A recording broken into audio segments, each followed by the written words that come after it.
Alhamdulillah wa salatu wa salamu ala rasulillahi wa ala alihi wa ashabihi ajma'in. Chers frères, chères sœurs, assalamu alaikum wa rahmatullahi wa barakatuh. La piété et le sentiment de la proximité de Dieu sont la finalité du culte, le jeûne, la prière, etc. Et lorsqu'on parle de piété, donc on parle de changement de comportement. On ne peut pas faire partir des pieux sans ce changement de comportement. Et pourtant, lorsqu'on observe le quotidien des fidèles musulmans après le Ramadan, on est tenté de demander s'ils ont vraiment tiré profit de cette grâce divine que nous vivons pendant le mois du Ramadan. Le mois du Ramadan, c'est le mois de la réforme par excellence. Le mois où chacun est appelé à parfaire son âme, à éduquer son langage, à améliorer son comportement.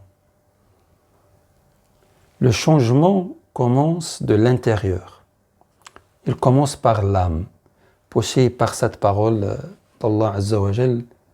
Inna Allah la yughayyiru ma biqawmin hatta yughayyiru ma bi anfusihim. Allah ne modifie point l'état d'un peuple tant que les hommes qui le composent n'auront pas modifié ce qui est en eux-mêmes. Ainsi, parmi les bons débuts dans l'éducation de l'individu, c'est de se concentrer sur l'âme, sur son éducation et son purification. Le bon musulman est celui qui s'efforce d'être dans la droiture, et Ramadan constitue une opportunité pour parfaire nos comportements et pour se rapprocher plus d'Allah subhanahu wa ta'ala. Afwan. Comme il a dit un professeur, le plus important n'est pas de perdre physiquement du poids sous l'effet de la faim et de la soif, sous l'effet du jeûne, mais que le poids des péchés et des défauts soit le plus léger possible après le Ramadan. Le croyant doit faire des valeurs apprises pendant le Ramadan, de ses vertus, de ses principes, un modèle de savoir-vivre pendant le Ramadan, mais aussi après le Ramadan. Un modèle de savoir-faire et un mode de vie continuel dans la vie du croyant.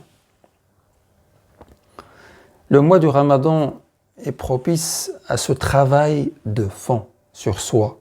C'est un mois béni qui est bien au-delà du fait d'arrêter de boire ou de manger. C'est un mois plein d'enseignements qui nous pousse au dépassement de soi, à sortir de notre zone de confort habituelle et qui nous ramène à l'essentiel. Pourquoi Allah nous a créés. Cette prise de conscience interne nous amène à nous surpasser dans notre pratique religieuse en cherchant l'ihsan, l'excellence dans notre pratique, mais aussi dans notre comportement.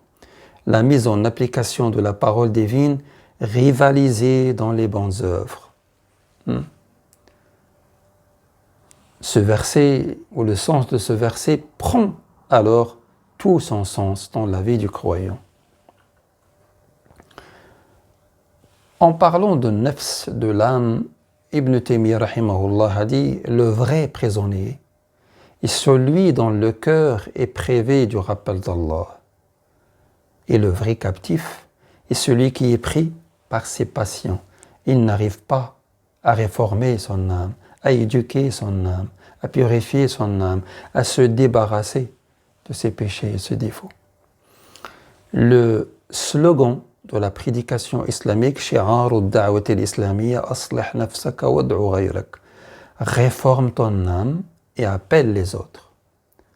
Et le slogan des gens pieux à travers le temps, aucune chose, qui veut dire dans la vie du croyant, aucune chose ne doit avoir plus d'importance que la réforme de ton âme. La yakunanna shay'un ahammu ilayka min nafsik. يعني من تربية نفسك والعناية بها. On ne doit pas être comme une bougie qui illumine la voie aux autres, mais elle est en train de se consommer. Mais soyons comme une lampe qui allume et qui a cette lumière en continuité pour la personne et pour les autres aussi. Allah subhanahu wa ta'ala a d'ailleurs lié les succès auprès de lui avec la réforme de l'âme, la tazkiya de l'âme.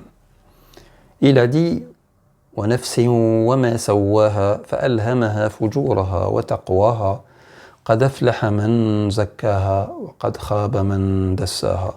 Et par l'âme, et celui qui l'a harmonieusement façonné, il lui a alors inspiré son immoralité de même que sa piété, a réussi certes celui qui la purifie, et il a perdu certes celui qui la corrompt. Donc il y a cette liaison directe entre le succès auprès d'Allah et la tazkiya, la purification de l'âme.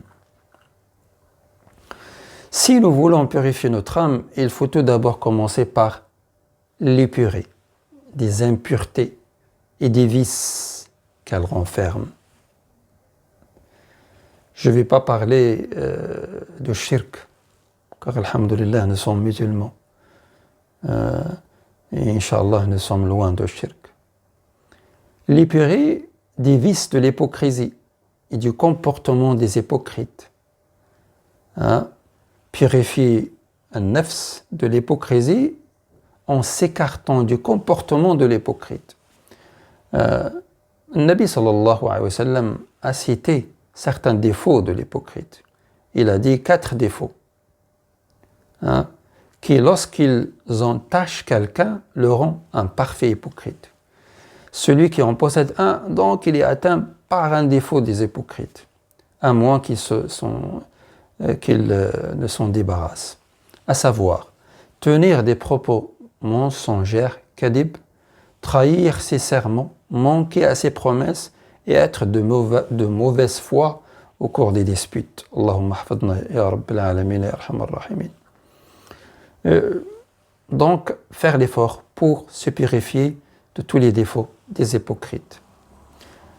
Une fois purifié de l'impureté et des vices de l'hypocrisie, donc on doit faire l'effort pour réformer l'âme. Et on doit construire à nouveau les qualités de cette âme. Et là, on parle des qualités des croyants, des vrais croyants et leurs vertus citées dans le Coran et le hadith du prophète sallallahu alayhi wa sallam. Car il ne s'agit pas, c'est pas question d'apparence, c'est pas question de paroles et de slogans, et même pas de l'adoration en apparence, mais qu'est-ce qu'il y a dans le cœur, au niveau de la foi, de la certitude et des qualités des croyants. Et c'est pour cela, nos savants disent que les œuvres du cœur sont beaucoup plus importantes que les œuvres du corps, mais aussi les maladies du cœur sont beaucoup plus graves que les péchés du corps. Ceci exige bien sûr un grand effort intime sur soi. Ce n'est pas facile. Se maîtriser et éduquer l'âme, ce n'est pas une tâche facile, qu'Allah me facilite. Mais sache, chers frères, chères sœurs, sache que cette âme, d'un côté, oui, elle n'est pas facile, mais celui qui est sincère dans cet effort, Allah peut lui faciliter, Inch'Allah. Il y a des grands savants qui ont dit, un de ces savants dit « Jahadtu nafsi 40 sana hatta istaqamat li » j'ai fait l'effort contre mes propres passions pendant 40 ans, jusqu'à où j'ai conduit mon nafs dans la voie de la droiture. Allah il nous dit dans la sourate Yusuf « Inna an-nafsa la'ammaratun bis-su'. L'âme est très incitatrice au mal. Au moins que mon Seigneur, par sa miséricorde, bien sûr, la préserve. Allah subhanahu wa ta'ala, huwa alladhi yuthabbituna, c'est Allah qui nous aide à rester fermes dans la voie de la droiture. Pour cette raison, qu'il faut déployer un grand effort intime, un jihad contre les penchants négatifs de l'âme. En parlant de ce jihad, le Nabi sallallahu alayhi wa sallam, il nous a dit le véritable mujahid est celui qui mène un jihad, une lutte intime contre ses passions ou son âme. Il faut que chacun prenne garde à la suffisance. C'est une maladie. Lorsque la personne est satisfaite de lui-même, il pense qu'il n'a pas de péché, qu'il n'a pas de défaut, qu'il n'a pas besoin de faire un effort pour purifier son âme. Pourtant, chacun parmi nous, il a ses défauts et ses péchés. La suffisance, c'est une maladie dangereuse qui fait perdre à l'homme la connaissance de son âme, la connaissance de ses péchés et ses défauts. Al-Fudayl ibn Iyad a dit, si le shaitan il obtient de l'homme un de ces 3 défauts, il dira « je ne demande rien d'autre ». Celui-là, il est perdu. L'autosatisfaction, il est satisfait de lui-même. Croire que ses œuvres sont trop nombreuses, il oublie de ses péchés. On peut rajouter l'oubli de ses péchés, mais tu le trouves toujours en train de parler des péchés et des défauts des autres. Pour réussir sa réforme, il faut réussir son autocritique d'abord, connaître son nafs, puis connaître qu'est-ce qu'il faut pour purifier son nafs. Et pour réussir l'autocritique, il faut être sincère. On a besoin de sincérité, de poser les questions qui fâchent, comme j'ai dit au début de cette conférence. نسأل الله عز وجل أن يعيننا إن شاء الله. Je m'arrête là pour ne pas tarder. نسأل الله سبحانه وتعالى أن يعيننا في رمضان إن شاء الله لتغيير أحوالنا نحو الأفضل. Qu'Allah nous facilite cette noble tâche pour purifier nos âmes pendant ce mois béni, se débarrasser des péchés, des défauts, des mauvaises habitudes. اللهم ربنا تقبل منا إنك أنت السميع المجيب. اللهم اغفر لنا إنك أنت الغفور الرحيم. ربنا تقبل منا إنك أنت السميع المجيب. ربنا اغفر لنا إنك أنت الغفور الودود. آمين. وصلى اللهم وسلم وبارك على النبي وعلى آله وأصحابه أجمعين والحمد لله رب العالمين. السلام عليكم ورحمة الله وبركاته.